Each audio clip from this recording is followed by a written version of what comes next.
Hi folks, how you doing? I hope you're keeping well. Big thank you to everyone who's commented and liked and watched the last couple of Poor Farmer videos. I still can't believe that about 4,000 people have watched it and I've had like 150 odd comments, but as there's been another 50 odd comments, I thought I'd do another one. Maybe we can draw a line under it, I don't know. It's quite an interesting subject, isn't it, if you're into food security and stuff. And as I've said before, I do support the farmers, just with I'm a bit worried about certain things. But yeah, it's been a whole week of farming protests, stories in the news and everything else. And I bet like all the PR people who are working with the farmers were going, right, we've got people on our side, don't do anything stupid. What a prat. Take a photo of his number plate. What a prat. Oh my good God. Oh, you're going into the other. Loads of damage. All the shops at the high street. Oh, what an idiot. Okay, fair enough. Yes, I know not all farmers are like that. That is just one idiot. But it is quite amusing. I mean, if you were writing a comedy sketch, you people would say you were making it up, wouldn't you? That literally the same week the farmers are protesting and getting support, one of them does that. But yeah, good and bad and all, like we've said in other videos. But yeah, I know most farmers that I know, when there's floods and stuff, they're out there helping people. So let's not read too much into it. It did make me chuckle slightly. Not for the poor people who were flooded, I will add. Obviously that's shocking, and we can have a whole debate about that, about how the government's let us all down with flood defences and everything else, and environmental strategy, but we'll save that for another video. Anyway, I did find it interesting because I was watching Have I Got News For You, and they stumbled upon this story, which was, well, we all knew it was coming. Can you name any of the hard-working landowners set to suffer at the hands of the government? Dyson? Clarkson. Tom Peck in the Times revealed Nigel Farage. Nigel Farage has land worth $3 million. Here he is at the protests. Yes, so Big Nige is obviously just doing it for the goodness of his heart, isn't he? Yeah. Anyway, according to internet rumours, I've heard that apparently the NUF and other farmers' unions have politely asked Farage and Clarkson to not jump on the bandwagon too much, because they're worried about the optics of obviously having multi-millionaire landowners who are very famous, basically diluting the message that obviously, the poorer, smaller farmers are struggling due to supermarkets and supply chain and everything else. So having these mega rich celebrity farmers with loads of land jump on the bandwagon isn't helping their cause. And I get it. Optically, it doesn't look great, does it? But what does he grow on his farm, Farage? Fags? I don't know. I think he's got a vast tobacco crop. I can imagine what he puts on his crops, there's plenty of that. Save himself a fortune. one thing I did see this week was an interview on LBC, and they were talking to an environmentalist who written 2 books regarding land ownership in the UK and basically how industrial farming isn't all it's cracked up to be. Basically how, well, we're getting such a raw deal from rich landowners who are saying they're custodians of the countryside, when in fact, since the 70s, we've lost like 97% of our wildflower meadows. We've lost like, I don't know, 50% of our farm birds. So yeah, these ambassadors and these custodians of the countryside, yeah, it's a bit of a myth. So I haven't put the full interview on because it would take far too long. But I will leave links below so you can check it out for yourself. But these are a few key points from LBC James O'Brien show with an interview with Guy whose name I forget, but I'm sure James will give it you now. 1% of the population owns half of England. It's a rather arresting statistic on the fly cover of Guy Shrubsole's new book. It's called The Lie of the Land. It follows on from a previous book called Who Owns England, and in a sense the new book is about what they've done with what they own. Is it necessarily and inevitably a bad thing to have such a huge amount of land concentrated in such a tiny proportion of the population? Well, good to speak to you, James, and thanks for that introduction. So yes, I mean, my book is about land ownership and how it's used. And you're right, I start with a quote from Matthew Parris saying that land has to be owned in order to be looked after. My contention is that this is one of the lies that is told about our land, which is a sort of a kind of way of deflecting away from the concentration of ownership of land in this country.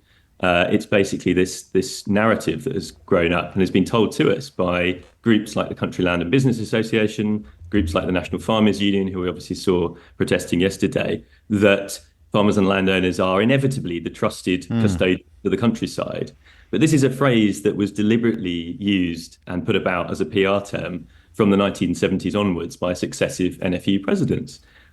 Researching the book, this is what I found, that pretty much every NFU president since the 1970s has used this same phrase: "We are the custodians of the countryside."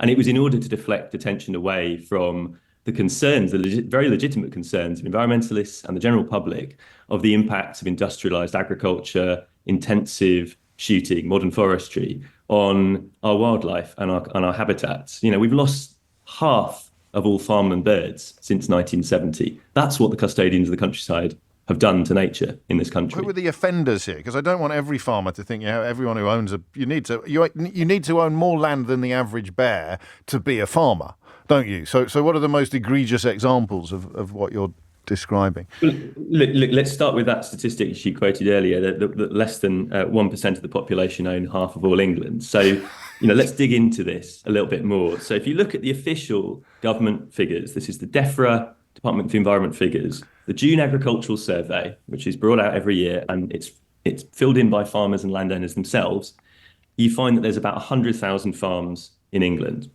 And almost 60% of those farms are below 123 acres in size, 60% of them. So that gives you a sense of, wow. That's really where this sort of average farm is.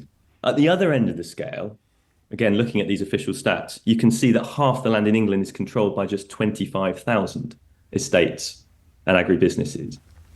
And then you start looking at the scale of some of those land holdings. You've got your Jeremy Clarksons, who own 1,000 acres. That's bigger than 90% of all English farms, right? You've got the head of the Country Land and Business Association, who was marching alongside Jeremy Clarkson yesterday, Lady Victoria Vivian. She owns a 1,000-acre estate in Cornwall.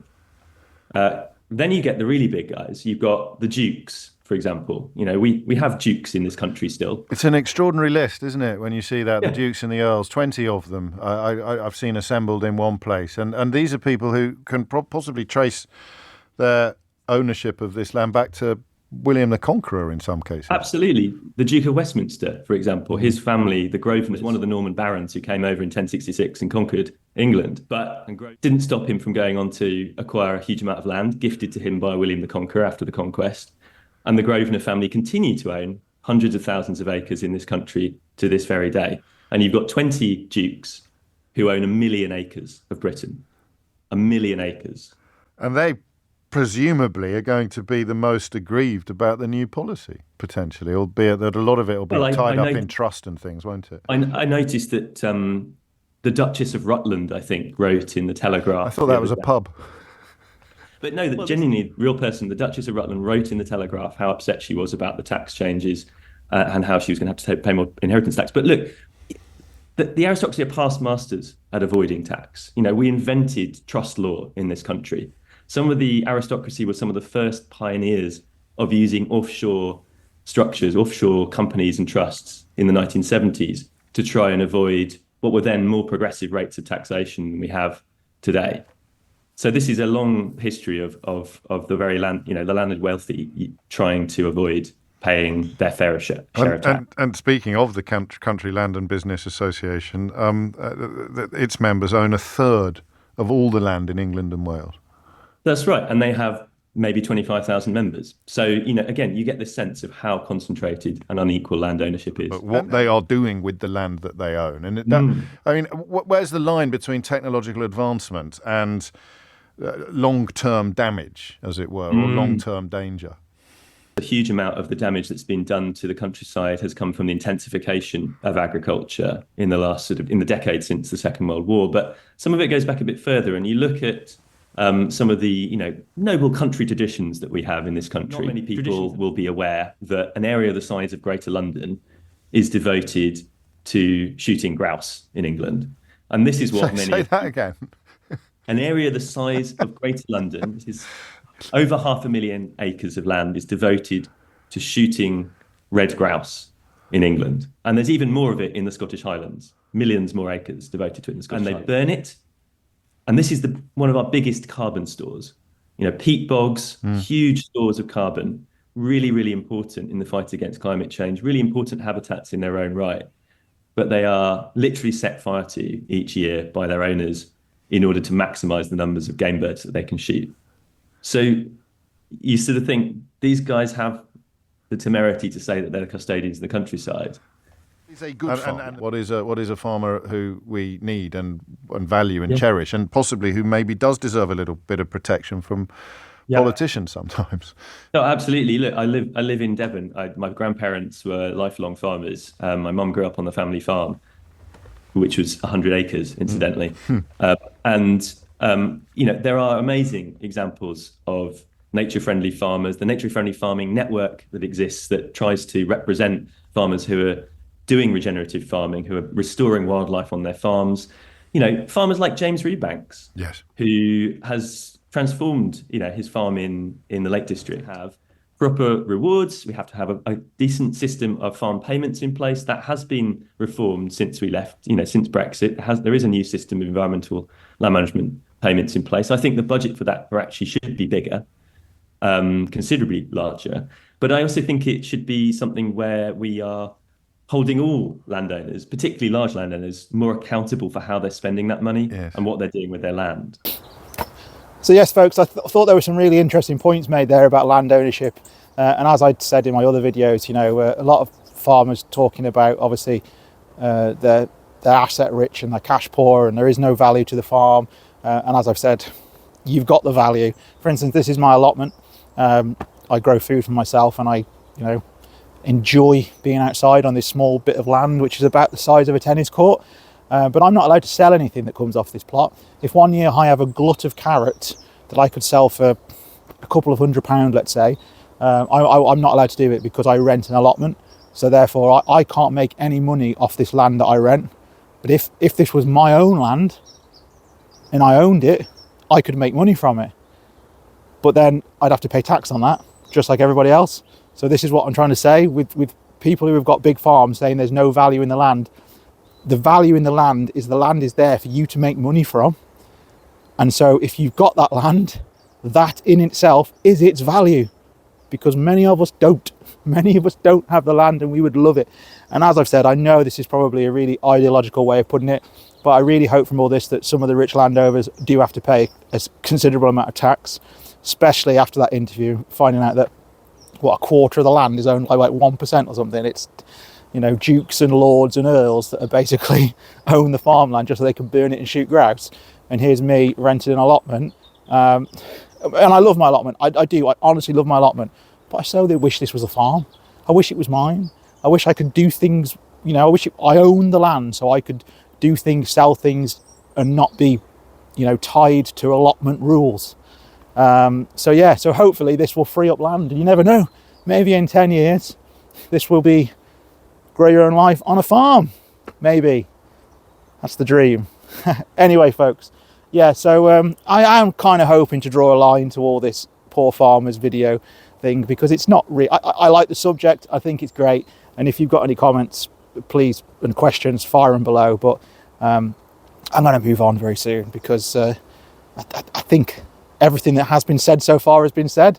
And unless any more stuff comes in the news, it's just going to be rinse and repeat. And I'm not really into that. I feel I've had my say. I feel you've had your say. And I feel we've done all right, actually. The comments have been really nice. Second video, pretty good comments. There's been a few heated debates. I haven't seen anything too nasty. So yeah, fair play to you all. It's been a nice conversation. So I'm going to leave it there. So until next time, and until there's something else farmer related to make a video about, take care. Speak soon.